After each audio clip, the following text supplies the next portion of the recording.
Tre doganjerë të pikës kufitare të Kapshticës po përballen me drejtësinë për shpërdorim detyre, pasi dyshohet se kanë lejuar hyrje në territorin shqiptar të një kamioni me madhra ushqimore, pa ndjekur procedurat përkatëse doganore. Ngjarja daton me 15 prill, kur një kamion që transportonte madhra ushqimore kaloi pikën kufitare të Kapshticës, pa u nënshtruar procedurave të plota të kontrollit dhe pa përmbushur detyrimet ligjore për dokumentacionin doganor.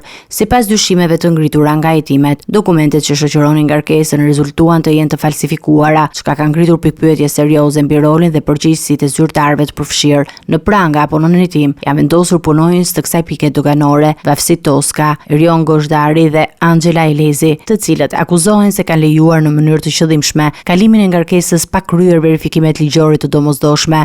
Ato akuzohen për veprën penale të shpërdorimit të detyrës. Hetimet kanë përfshirë edhe strukturat qendrore të doganave. Drejtori i hetimit doganor pranë drejtorisë së përgjithshme të doganave, Dorian Doga, si dhe dy specialistë, Gledi Kaçupi dhe Genti Tashana, janë vënë gjithashtu në akuzë, pasi dyshohet se kanë qenë në dijeni të shkeljes apo nuk kanë ndërhyrë për ta ndaluar atë. Prokuroria ka sekuestruar dokumentacionin përkatës dhe pritet që në ditët në vijim të merret edhe deklarimi personave të tjerë të përfshirë, ndërsa vijojnë verifikimet për kompaninë që kishin dërguar madhrat, origjinën e tyre dhe destinacionin final.